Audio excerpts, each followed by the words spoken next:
Yannick Noah a gagné 3e Saladier en tant que capitaine des Bleus. Philippe HUGUNAFP, d'un de nos envoyés spéciaux à Lille, il a mis du temps à se lâcher pour de bon. Pas de Saga Africa cette fois, ni de Simon Patatara, c'est un peu démodé, mais un petit tour au micro pour faire chanter les tribunes, ou encore et encore plus d'une heure après cette remise trop longue de Darcy qui donnait sa 10e Coupe Davis à la France. Le grand gourou du tennis français avait été rattrapé par le col juste pour ça.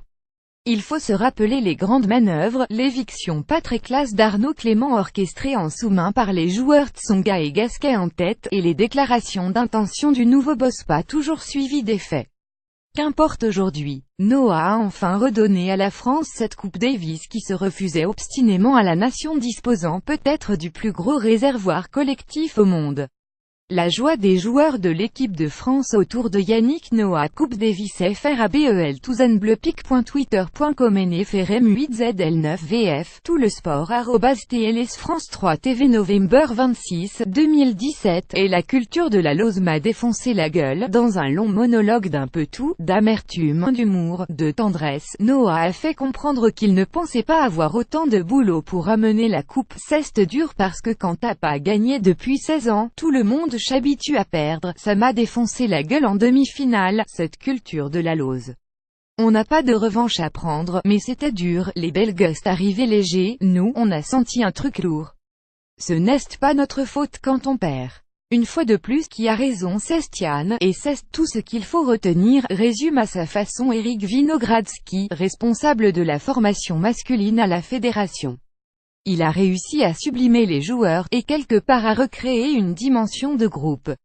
Ce n'est pas qu'elle n'existait pas avant, mais il fallait un petit plus et c'est ce qu'il a apporté malgré les histoires.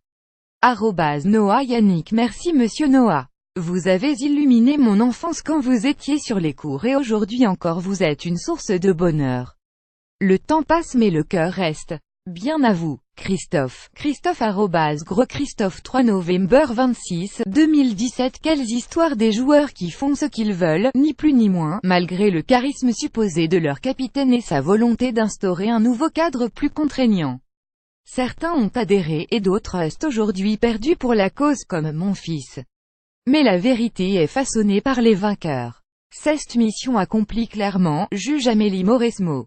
Sans connaître tout ce qui se passe dans l'équipe, il a été capitaine quand j'étais joueuse, et je peux imaginer ce qu'il peut apporter aux joueurs. Une énergie, du charisme, une détermination, un peu de folie, mais c'est aussi les joueurs qui ont bien assuré du début à la fin malgré un Goffin qui lui est allé chercher ses 2 points, comme prévu. C'est tout le paradoxe de cette 3e victoire personnelle de Noah sur le banc des Bleus, après 1991 et 1996. Jusqu'à ce week-end, le dernier vainqueur français de Roland-Garros n'avait fait aucune différence dans coaching ou dans ses attitudes par rapport à ses prédécesseurs.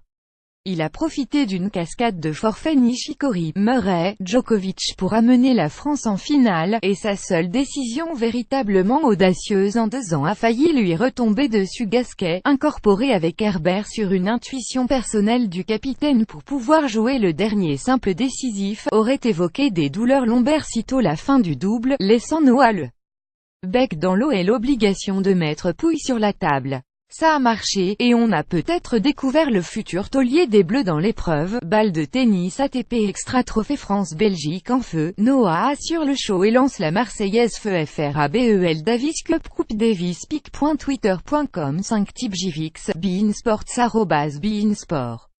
FR November 26, 2017 Avec Noah sur la chaise ça reste à voir. Malgré les embrassades et les effusions avec Bernard Giudicelli, le courant n'est pas toujours passé entre l'intéressé et la fédération. Il semblait acté pour tout le monde que l'aventure s'arrêterait là, Coupe Davis ou pas Coupe Davis. Dans l'euphorie du moment, le grand artisan du week-end s'est donné un peu de temps pour y penser. Je vais parler avec les gars, comme après chaque saison, il va falloir qu'on fasse vite parce que l'alcool va couler à flot. Ça dépend des gars, parfois on a envie que ça recommence, mais parfois c'est dur. Et puis parfois on a envie de continuer à jouer parce qu'il y a encore beaucoup de gens à décevoir. Un peu moins maintenant que le manque est comblé, tout de même.